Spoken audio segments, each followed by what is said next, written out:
월요일인 내일은 맑은 가운데 기온이 평년 수준을 회복하겠습니다.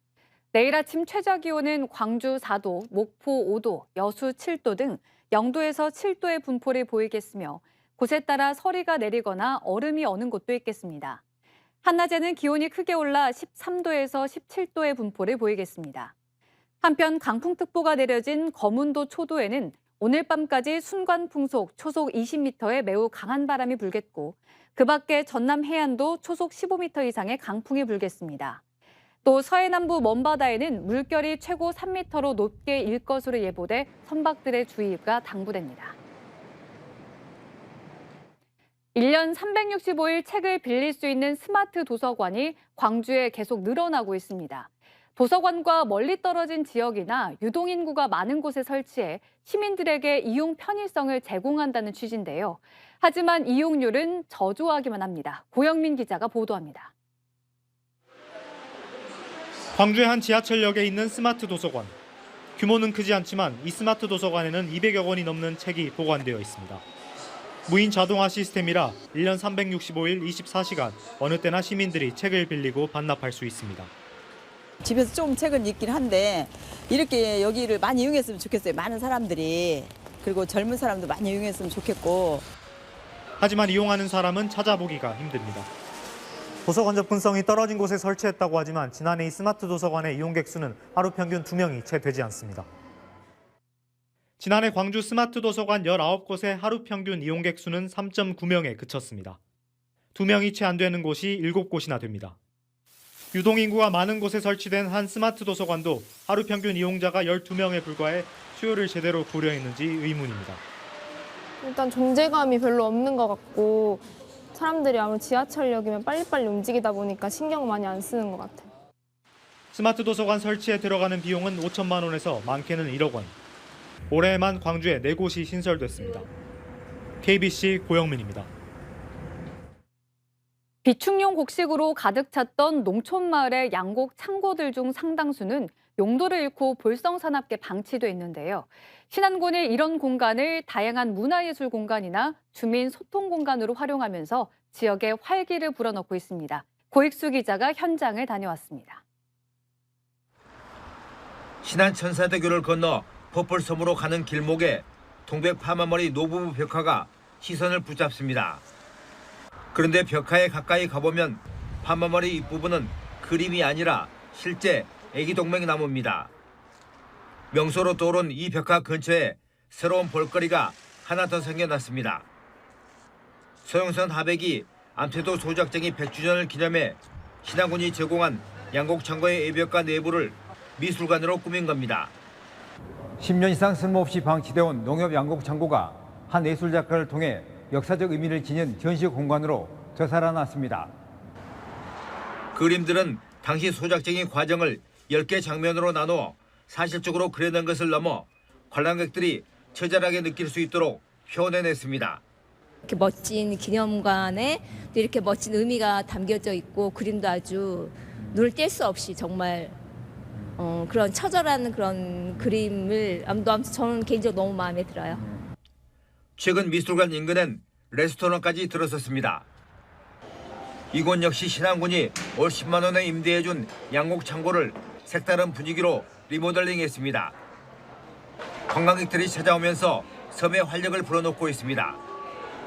낡고 이제 못 쓰게 되어지는 것들이 그러니까 새롭게 생명을 갖는다는 게 되게 중요하다고 생각했습니다. 그래서 오래된 것들 그런 것들을 개인적으로 또 좋아하기도 하고. 양곡 창고를 단장한 아표면 문화센터도 각종 회의와 모임 등 주민 소통 공간으로 유용하게 쓰이고 있습니다. 유유설이 지역민들에게는 문화 향유와 소통 공간으로, 관광객들에게는 찾아오고 머무를 수 있는 공간으로 활용되어서 시골 마을의 애물단지로 전락하던 양곡 창고가 지역의 활로를 열어주는 공간으로 탈바꿈하고 있습니다. KBC 고익수입니다. 신당 창당 가능성이 제기되고 있는 이준석 전 국민의힘 대표가 광주에서 토크 콘서트를 열고 지지자들을 만났습니다. X세대와 MZ세대 정치 고수가 만나 정치 혁신과 미래 비전을 논하다라는 주제를 열린 이번 토크 콘서트에서 이 전 대표는 민주당이나 기존 보수 정당과 차별화된 호남 발전 전략을 강조했습니다. 한편 이번 행사에는 이현주 전 국회의원이 공동 진행자로 나섰으며 이용섭 전 광주광역시장이 직접 축사를 해 눈길을 끌었습니다. 이 전 대표는 광주에 이어 연말까지 대구와 대전 등에서 순회 토크 콘서트를 이어갈 예정입니다. 더불어민주당이 광주와 대구를 잇는 달빛 고속철도 건설을 위한 특별법을 올해 안에 반드시 통과시키겠다고 밝혔습니다. 홍익표 민주당 원내대표는 오늘 열린 광주시와의 예산정책 간담회에서 동서를 연결하는 달빛 고속철도는 지역 화합을 넘어 국민통합이라는 정치적 의미가 있다며 정기국회에서 관련법을 통과시키고 예산 일부라도 반영하도록 하겠다고 강조했습니다. 한편 광주시는 지역 최대 현안인 대유 위니아 사태 해결을 위한 정부 차원의 지원과 인공지능 중심의 산업융합 집적단지 조성 등 7건에 대한 국비 지원을 건의했습니다. 22대 총선을 앞두고 전현직 국회의원들의 출판 기념회 행사가 광주에서 잇따라 열렸습니다. 송영길 더불어민주당 전 대표는 김대중 컨벤션 센터에서 송영길의 선전포고 출간 북 콘서트를 열고 검찰에 대한 비판과 함께 내년 총선 등을 전망했습니다. 광주 지역 현역 의원인 민영배 민주당 의원도 광주과학기술원에서 자신의 책 탈당의 정치 출판 기념회를 열고 검찰 정상화에 대한 자신의 생각을 이야기하고 탈당과 복당의 배경을 밝혔습니다. 현행범으로 체포됐던 피의자가 호송 중에 달아났다가 3시간여 만에 다시 붙잡혔습니다. 광주경찰청 등에 따르면 어제 저녁 6시쯤 절도 혐의로 체포돼 경찰서로 호송 중이던 우즈베키스탄 국적의 19살 A씨가 동부경찰서 현관 앞에서 경찰을 때리고 달아났다가 3시간 20여 분 만에 한 대학 기숙사에서 검거됐습니다. 해당 대학에서 어학연수 중이던 A씨는 광주 금남로의 한 생활용품점에서 USB 등 2만 8천 원 상당의 물품을 훔치다 현행범으로 체포된 것으로 알려졌습니다. 벌금형의 노역장 상한이 3년으로 제한되면서 황제 노역 논란이 반복되고 있습니다.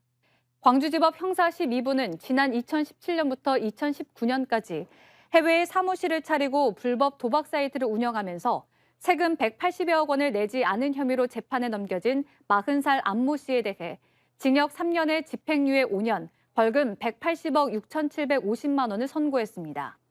벌금을 미납할 경우 현행법상 상한선인 3년에 맞춰 하루 일당 1,650만 원의 노역장이 유치하도록 하면서 황제 노역 논란이 되풀이되고 있습니다. 광주광역시가 2019년 전국 최초로 일회용품 사용규제 조례를 제정했지만 여전히 행사장에서 일회용품이 과도하게 사용되고 있다는 지적이 나왔습니다. 광주환경운동연합은 지난달 1일부터 30일까지 광주에서 개최된 크고 작은 행사와 축제장 39곳에 대해 실태조사를 한 결과 39곳 전체에서 일회용 음료컵이 사용됐고 30곳에서는 비닐봉지, 19곳에서는 일회용 숟가락이 사용되는 등 일회용품 사용이 여전했다고 밝혔습니다. 환경연합은 예산지원 사업 가운데 일회용품 구입 사업에 대해 예산을 환수 조치하는 등 일회용품 사용 금지 세부 조항을 만들어 실질적인 행동을 이끌어야 한다고 강조했습니다. 광주 지역을 중심으로 e스포츠 산업에 대한 성장세가 두드러지고 있습니다. 전국 최대 규모인 광주 e스포츠 경기장에서는 올 한 해 동안 아시아 발로란트 프로팀 메이저급 대회와 LCK 아카데미 시리즈 챔피언십, GS 아시아 e스포츠 대회 등 모두 55개 대회가 치러졌습니다. 지난 8월에는 광주 공업고등학교와 광주 자연과학고등학교에 지역 최초로 고등학교 e스포츠 팀이 창단됐으며 광주시와 광주정보문화산업진흥원 그리고 호남대가 공동 운영하는 광주 e스포츠 교육원은 지난 2021년 12월 개관 이후 현재까지 500여 명의 수료자를 배출한 것으로 집계됐습니다. 국내 최초로 건립된 완도 해양치유센터가 오는 24일부터 정식 운영에 들어갑니다. 완도군 신지면에 들어선 해양치유센터는 연면적 7,700여 제곱미터 규모의 해수풀 등 총 16개 치유요법 시설을 갖췄습니다. 완도군은 정식 개관을 앞두고 지역 주민 등 1,800여 명을 대상으로 시범 운영을 실시했습니다. 모등산 국립공원 중턱의 목장 부지가 자연숲으로 복원됩니다. 국립공원공단은 무등산 중턱 너와나 목장 부지를 보전지역과 자연보건지역, 인공보건지역, 생태교육 체험공간으로 구분하고 2033년까지 외래상물 제거와 자생식물 식재, 생태습지 조성 등 공간별로 복원을 추진하기로 했습니다. 1980년부터 2019년까지 흑염소 300여 마리를 방목한 너와나 목장은 외래 목초를 심거나 울타리 축사 등을 설치해 자연을 훼손했다는 지적을 받아왔습니다.